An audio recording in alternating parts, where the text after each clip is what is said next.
Hi, I'm Chris Lockhart. Welcome to the video podcast. I'm joined by Bill Bensing, Phil Yanoff, Shashi Shramali, and today we actually have a guest for our podcast. We have Jim Sevier joining us.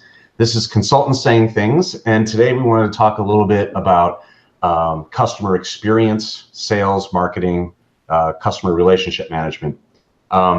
And frankly, the genesis of this conversation was over some cigars a couple of weeks ago, and I was dealing with a particular thing at a particular client. We're focused on customer experience and delivering a really great technology product to delight the customer and all of these wonderful things. And Jim mentioned something to the effect of, well, it's more than just that, right? There's the sales, there's the marketing, and there's the management of the customer experience that goes along with all of that. And I thought, well, that's really interesting.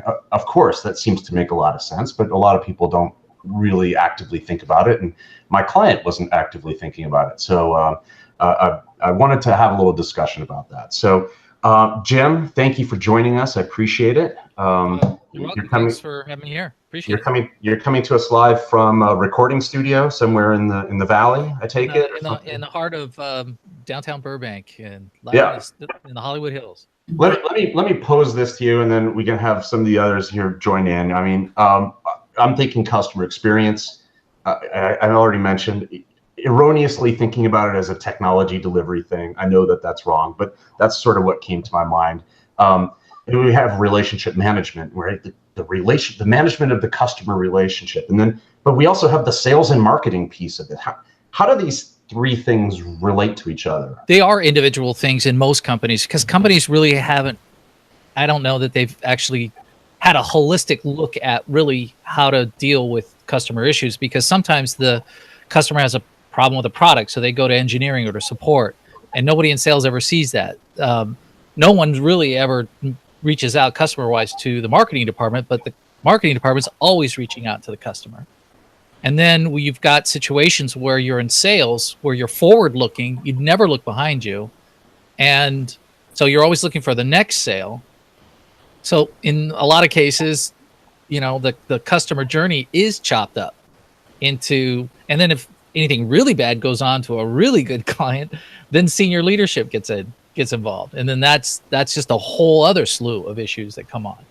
And to say that there is like one app that can do it all is, and I know that there are apps out there that are trying to do that, but honestly, you've got organizations that are either current looking with a look, kind of a nod to the future, current looking, and then looking back. I mean, any part of the organization isn't always looking at the customer. So, and then you've got everybody on that list who has the ability to update the customer experience management or CRM. And so you've got the uninterested masses who have no stake in the accuracy of any of the information. And then the customer ultimately has their own satisfaction rating that has nothing to do with the information you collected.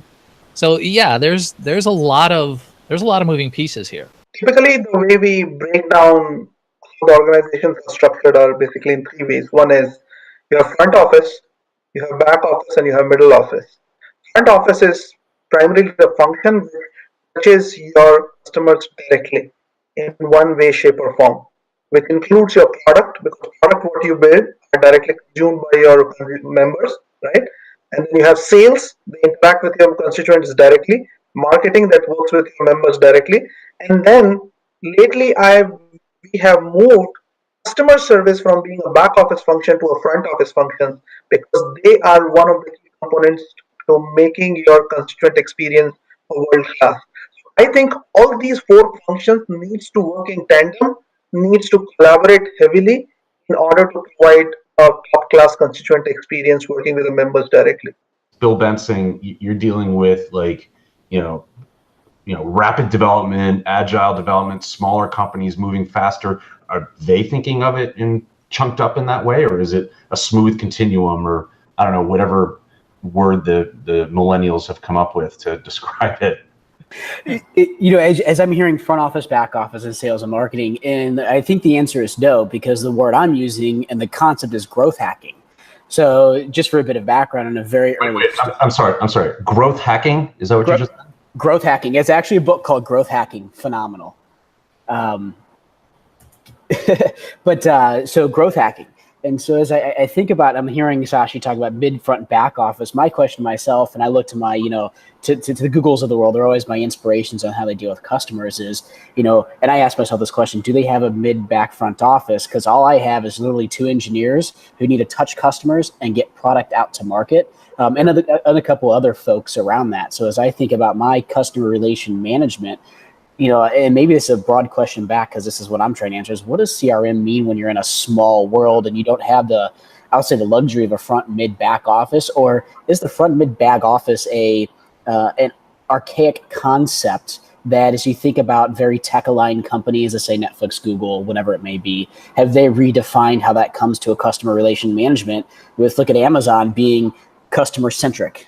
It's all about the customer. And, it's so Chris, to answer your question, no, I can't think of it like that, but I'm also struggling with this one and how I staff and grow my organization going forward. And that's why I love the concept of growth hacking. It's sort of this ubiquitous way where people get together, think about ideas to grow the company, and then experiment with it. And of course, you guys are dealing typically with much larger folks than I would spend some time in. But the thing I see in this is regardless of size, there's lots of opportunities for tech to affect customer experience, right? And, the risks are that nobody went and talked to the customer. No one pulled that data back out. No one figured out what those touch points were. I think this is a great callback to our design thinking episode when we talked about, where we can get into a place and not ask enough questions. But, I like the idea of saying, well, how do we take what we're doing from a tech, whether it's a small business? And I think the difference there might be that, it's just the tool set, right? So if you're in a small or medium-sized business, you might be using something like a Nimble. But, if you're getting up into the big platforms, in a large size business, the question is, how do I customize those? Because that is the differentiator for so many companies. This is what we thought we were getting into in tech is we can use tech to differentiate the way we service our customers at whatever stage they're at. Picking up on that thread, right? Tech as a enabler to service the customer, and and how do you maybe address also this question of the differences between the large and small companies? Well, it's actually being addressed for us by the application companies, the manufacturers of these apps that are coming out here. They've now, they're giving it away basically for free with really large amounts of functionalities to businesses that are in that 2 to 50 range. And then once you jump above that, then you want some of the feature sets associated with higher level CRM apps. But companies like Zoho and HubSpot, and they realize that the small to mid-sized market, and really the small and the small of the mid-size, is really a marketplace where that's where their growth comes from when those businesses get bigger. And if they give their product away up front, then they're going to stay with it when they go. So they're actually doing some pretty cool things to make, to Bill's point, the company that's got a couple of engineers that's just trying to get product out the door, that's forward looking, and you need buying signals. And so those CRM apps, that's pretty much what you're focusing on is, hey, they came to my website. I know that they came to my website because they've also picked up and opened up my email. And all of these things, these activities, these buying signals are really what they're focusing on in that small to mid-size. In the larger, those things have a tendency to kind of go away because it's now more of a backwards-looking tool when you get into the larger organizations. So you're saying larger organizations are a bit backwards. That's what I took away from that, right? By the time a customer gets, everything that they need from a large organization, they could touch 4, 5, 6 different organizations within that business. And Exactly. so it's hard to pull all that together into a picture that says, here is your customer. And so most of the time they are looking backwards at a customer long after that customer has had whatever their experience was. Don't you think that the bigger an organization it is, the more difficult it can be for them to get the brand story right, from all the way in that initial part of promising, through the marketing, through how they dealt with the salespeople. And then you're talking about delivery and experience and all of that kind of bit. But I think it can be really hard. And I'm kind of curious as to how, when you're coaching sales leadership people, what do you tell them to do in order to not get that wrong? First thing you've got to do is you've got to have everything digital, and it has to be accessible through the company's main portals. I mean, that's the first step, because if you give me the opportunity to take a PowerPoint and I'm in the field in like Boise, Idaho, or I'm in Florida, or I'm in London, England, I'm going to take that PowerPoint and I'm going to change it to what I believe my customer wants to hear. And this happened at Lucent and Avaya when I was there. It was just and then the message just gets diluted. So the first thing I say is make everything digital. Make it something that you can access online, but you can't download. And when you do that, then you can have awareness and demand generation within marketing. Those campaigns keep the message the same as it gets into the sales organization and ultimately into the customer's hands. To that point, isn't like right now we are talking more about personalization, giving personalized message to our customers. And you are saying let's standardize up to an extent that when your salespeople are interacting with members, they cannot customize it as per their need. So what is the fine balance between standardization versus personalization, and giving some creativity for your salespeople to close the deal? There's one thing. So one of the things that I'm teaching in all the education that I'm delivering is I need the salesperson to not change the message of the company, but bring the message of the company, elements of the message of the company, to the customer in the way that the customer is able to hear it, right? So I don't want the message to change. I want the salesperson to know that, hey, I'm in healthcare, and these are the words that we use in healthcare, even though marketing sent out a generic message that's supposed to be for everybody. So it's more of a language change than it is a message change. And that, because every industry has its own technical speak, its own jargon. So that's really what I'm teaching at that point, is the salesperson's ability to look at a customer and say, I can't say that word to that customer because that's not their word. And then have him or her replace that word with the jargon of that industry. And that works just fine. Like French to English, Spanish to Latin, it's like, we're just changing out words. Talking about the messaging, let me ask this question. So, I mean, I'm coming from the smaller side, I've been in the big businesses, and, push versus pull marketing, push versus pull messaging. And I have this theory right now that sales is going extinct. And I believe it's at the intersection of push versus pull marketing, because as you see digitally, as you're talking, it's, a lot of consumers, you think about a sales funnel, they get attracted through pull marketing. Pull marketing is the whole concept of having that message there at the time they're seeking for it, as opposed to pushing. And so maybe, and this is a question I want to ask you, maybe I don't want to call it an intellectual spar or not, because you by far have more depth of knowledge of this, and I'm just going off what I read in books at this point in time and all the failures I have.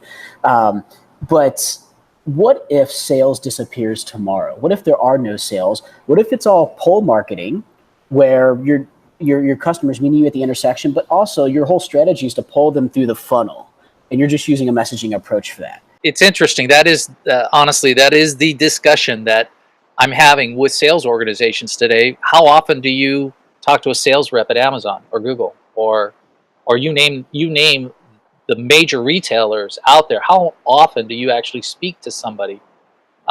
But we're in that flux area right now, where there's still a difference in experience expectations from a B2B, business to business, and B2C, business to consumer. So business to consumer, definitely the pull sort of sales, based on your activity on my site, what you're doing. I'm going to send you some targeted marketing and targeted rationale for you to want to pull this. Just go ahead and order it online, that type of thing.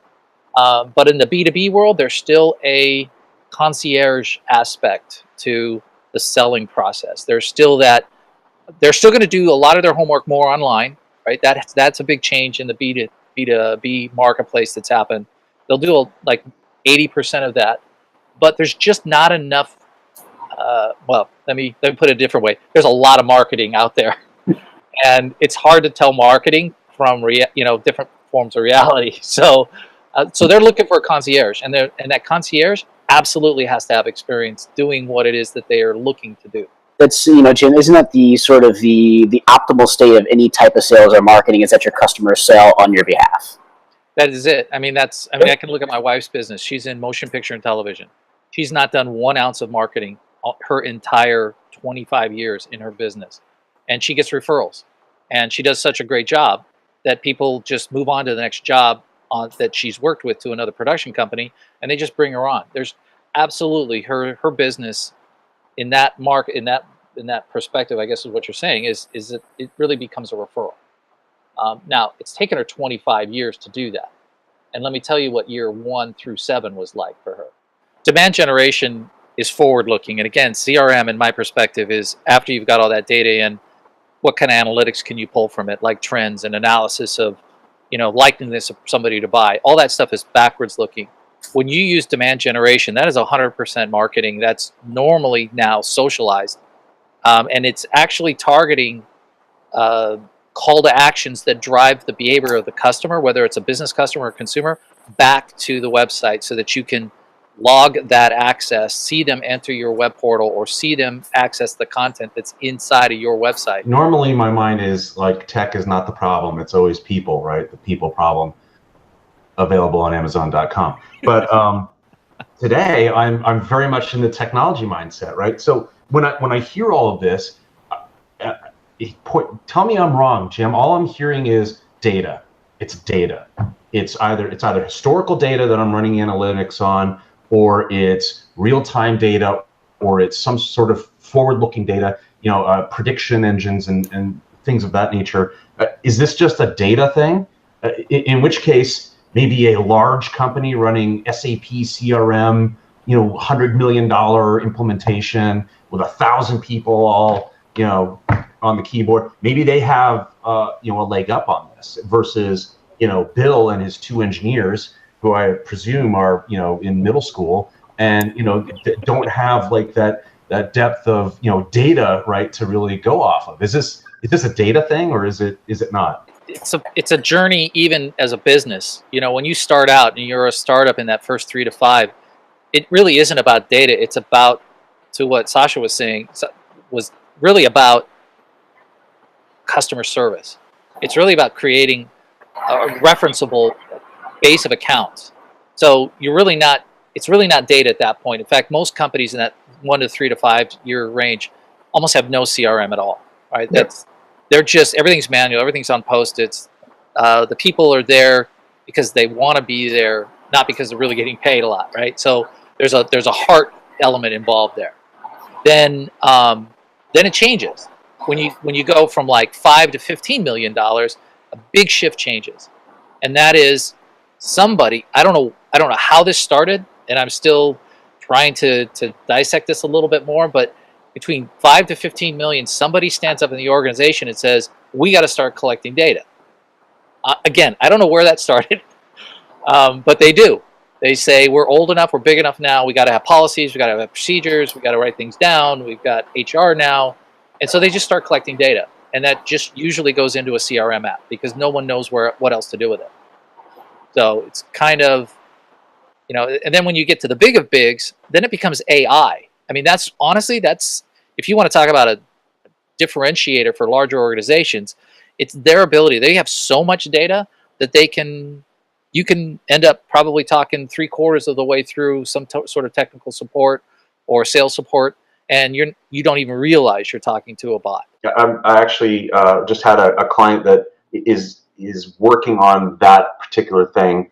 They're putting it under the banner of RPA, robotic process automation, but it's really more of your typical sort of interactive voice response, and shifting the cost of training agents and having customers on a long wait time, and shifting that to the interactive voice system from a ostensibly it's for quality improvement.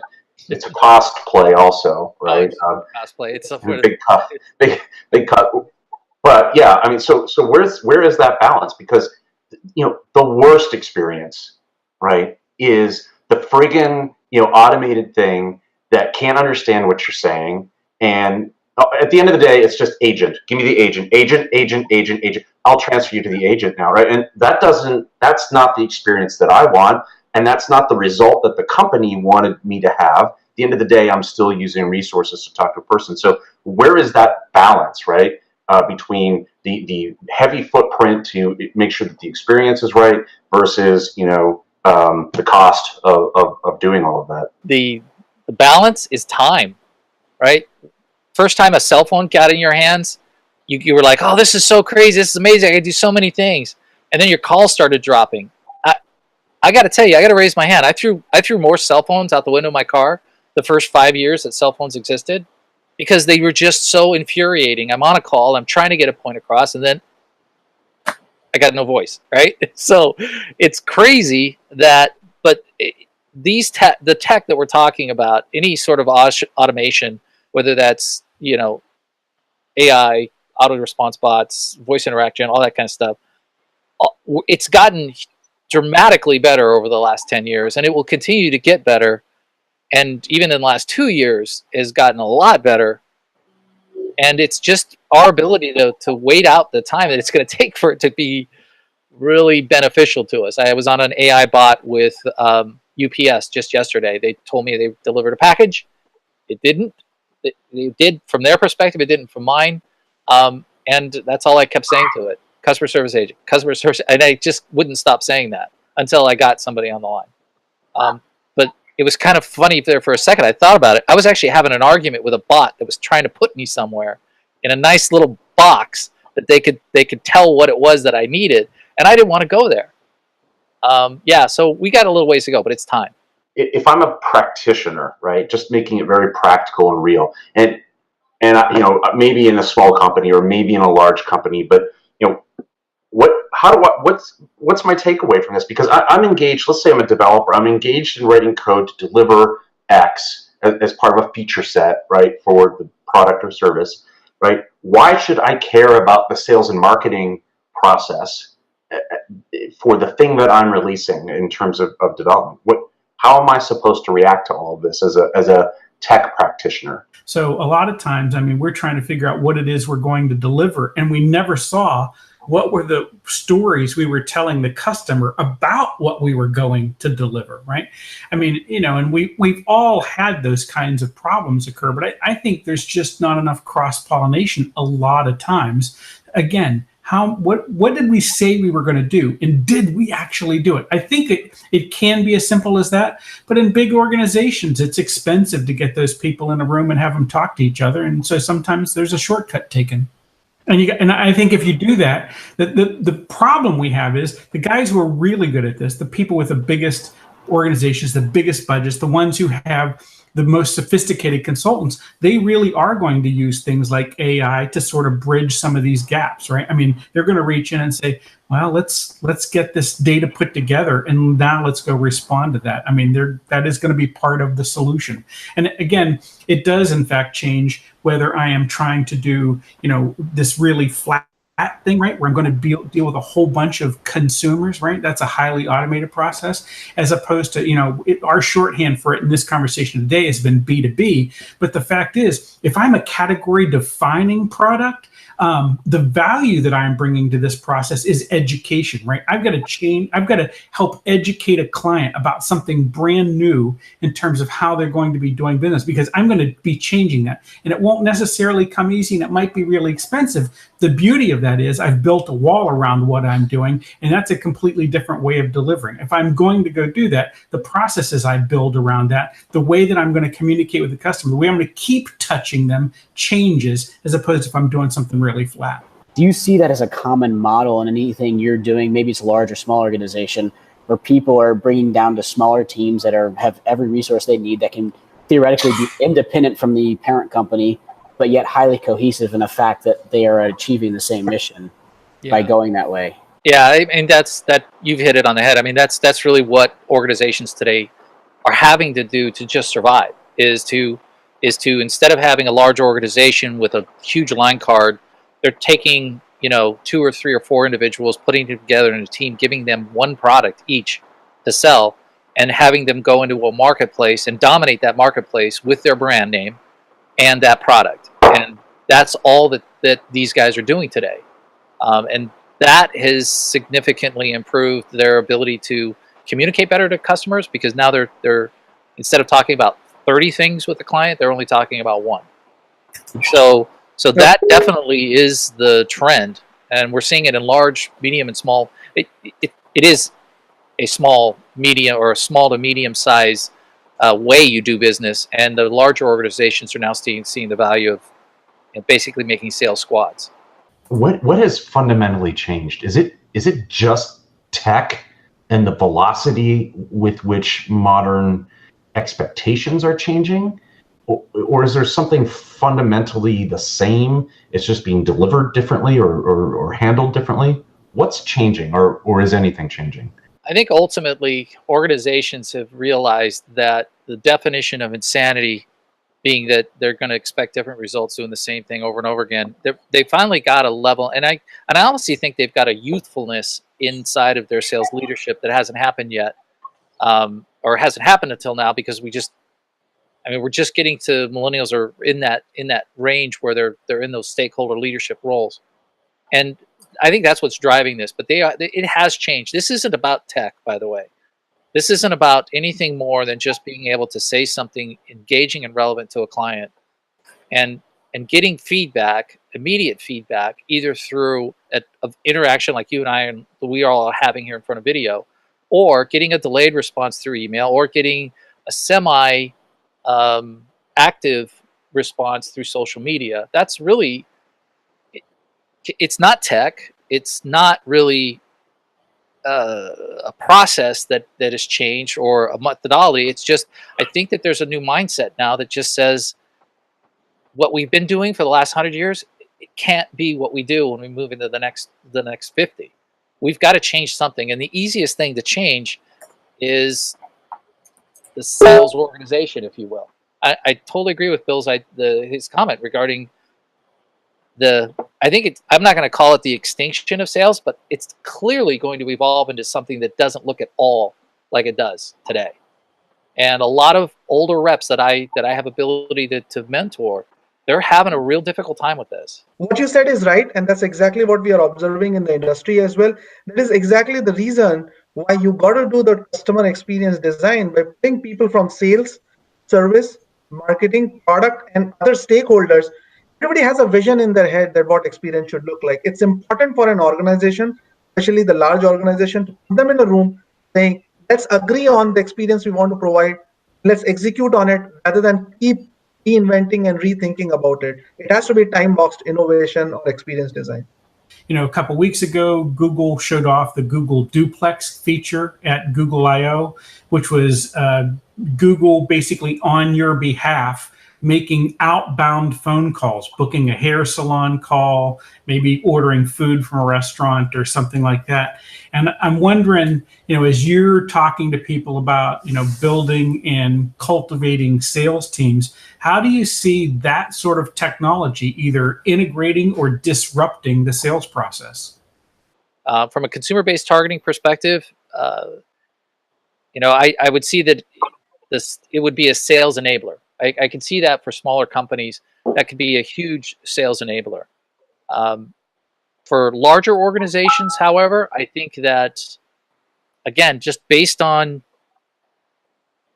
an organization's ability to understand itself, how am I going to get Google to understand me if I can't even understand myself or explain myself? And I think that's where there's not enough time, and there's certainly not enough metrics that we can go through and say how good or how well they're doing in that yet. But yeah, I admit that this is a crummy first draft, right? This didn't work great the first time around, but the fact is they're going to go out and test this, and they are rolling it out to some phone, some people. There are folks playing with it. But could you see one day, for example, there are folks who pay other people to generate sales leads for them, right? I mean, basically to go and ask a few questions. I mean, it's not completing the sales call, but it's saying, have you considered doing this with your hardware, your software, whatever? I think that this is something that could be one day part of the process. Oh, I would absolutely say, I would agree with you. Absolutely. I would see that as part of the process. It's an element of the process that's very time consuming for sales. Right. And they'd be more than willing to hand that piece off. Sure. Because, I mean, time is their biggest and most valuable commodity. So, yeah, I could see that. I could see that technology taking off in that arena. Yes, absolutely. Normally we sort of like ask, like, what's a key takeaway? That's just so consultancy, right? Like, what's the key takeaway? I have like a box of 3 bullet points or something.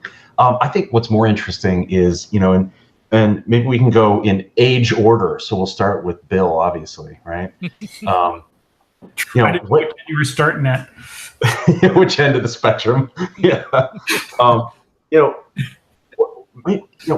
What does the future of experience look like? And I'm using my new definition of experience to include that whole cycle of, the acquisition of the customer and the servicing of the customer and the delivery of the product and ongoing. What does the future look like for that, right? And I don't know. I'd be curious to that, because I think we've kind of seen where it's come from. We've talked a little bit about like some of the the voice control stuff and the assistants. But what does the experience look like in 10 years? Bill, what's your thought on that? Ooh, wow, 10 years. And the reason I ask, Bill, is because you're going to be creating it, right? So, you better get it right. That's. So here's what I think about it from the sales and experience. Let's talk about short term to bring out to long term. I'm going to try to make this quick.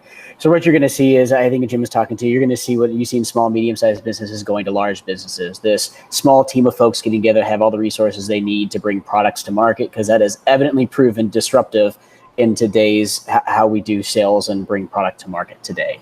What you're going to see in 10 years around technology is, I'm going to go back to the Unix philosophy. You got, your big CRMs out there. I don't know if we could use names, but I'm just going to use it anyways, like Salesforce and whatnot. They got plugins and they're a platform, but I think what you're going to see is a lot more technology being leveraged is these independent components to help the small teams get across and maintain their value proposition, whether it's communication, recommunication, or whatnot. So you're stepping back from big monolithic platforms or plugins and going to smaller single-purpose things. But then also you'll have this cross-uniform layer of data and data sharing that helps people understand what it looks like. But I think in 10 years, literally, if I were to say today, what does 10 years look like? You have a team of 5 to 7 people that are then in themselves their own small business inside of a big business.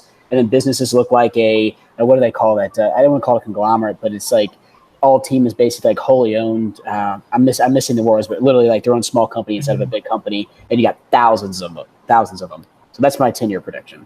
So I think CRM is a great technology which sits on the border of any organization. It connects with your enterprise internal system, and it directly interacts with or empowers, or your people who are interacting with the customers directly are also using that system. So I see the rate at which the channels of interaction with consumers are increasing. The technology needs to evolve to address all the channels of interaction. A. B, it will evolve in ensuring the end-to-end journey of acquire, service, and retain, which addresses sales, marketing, and service. There will be a higher degree of collaboration among all these functions, leveraging a platform like CRM. It has a great role to play when it comes to making a customer experience or realizing a customer experience as envisioned by the executives. My crystal ball is probably the worst of all, but one of the things I think is that, we will, to the extent that self-service and automation can work for things that are sort of, I don't want to say low value, but sort of easy transactions, repetitive transactions, low impact transactions, we're going to see that. I mean, if you go to a Chick-fil-A or a Starbucks today, quite frankly, I don't involve myself in the sales process with a person behind the counter if I can avoid it. I order it on my phone and it's just delivered to the counter, right? So I've sort of cut that cat out altogether. We know that places like McDonald's and so forth are going to do that. The thing is, there are this other end of the spectrum, or these super high value transactions where the things are complicated. I need to be educated. I need to get my questions answered. And that's the point where I've got, guys like Jim who are bringing together teams who are doing really good jobs of pulling that information together. The thing is, those guys will be technology enabled because, Jim's going to make sure that they have the back end that delivers the customer data. How did I do my intention signaling on the front end?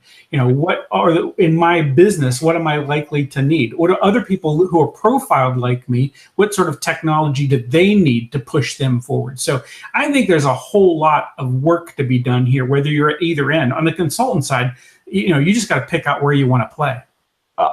I'm a bit of a contrarian sometimes. I'm not in the bell curve. I'm usually one end or the other. And so, I look at this and look, I've got a Google Home and an Alexa right here, and I have them talk to each other, and it's delightful. And Siri's over here, and Cortana nobody uses. But anyway, the point is that I have all of these things, and I love them, and I use them. When I feel like using them. I think there's a human element here that, for whatever reason, our modern society is just really ill-equipped to identify and work with and anticipate, and that is the human propensity to kind of just do whatever we feel at a particular time. And so, yeah, there's plenty of times I order on the QT app because I don't want to see anybody. I just want to go in and get the thing and leave. And then there's other times I'm in a good mood and I want to talk to people, and it's a completely random kind of thing. It's a biochemical kind of thing, and so I have a hard time predicting for myself what I'm going to want to use going forward in the future, because I can see kind of both sides of it. So that's not really like, what does it look like in 10 years? So I'm not really answering my own question, but I kind of feel like, I don't know, because on the one hand, I could see, a backlash against kiosks at McDonald's, right?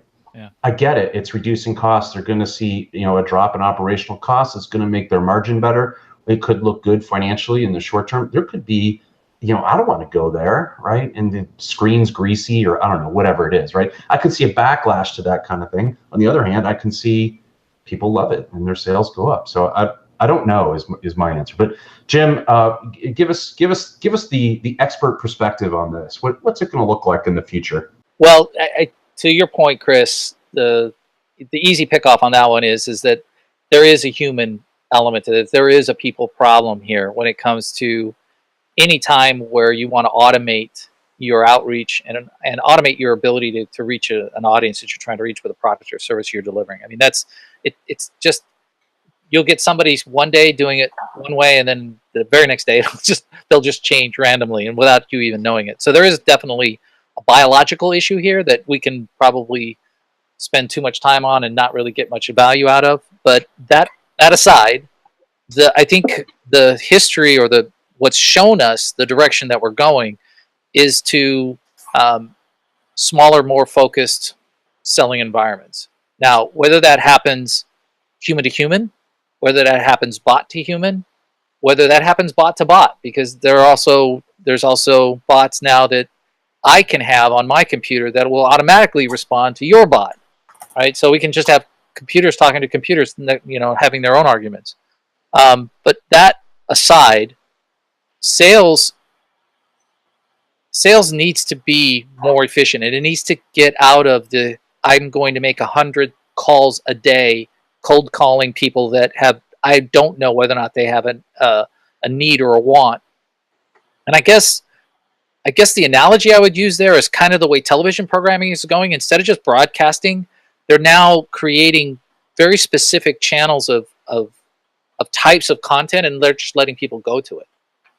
All right, so I think if we're looking at 10 years from now, first of all, you're still going to have your phone ring, at 10 p.m. at night or right after you finish dinner with somebody calling you, mispronouncing your name and telling you what it is that you want. Unfortunately, I've been trying to beat that out of every organization that I've come across, but it doesn't ever seem to go away. But I think that the propensity is that you're going to go to small teams, they're going to be focused, and they're going to use buying signals. And the key to all of this, if you're trying to figure out what your next step is the first step in any sort of future is everything that you do has to be digital, and it has to be on at your location, behind your firewall, in your website. It has to be there. You can't this delivering flyers out at trade shows and handing out business cards. Every piece of knowledge that is about who you are and what you do has to be digital. You have to control it, and that's the only way you're going to survive the next 10 years. Look, hey, Jim, listen, thank you again for joining us. Always an interesting topic.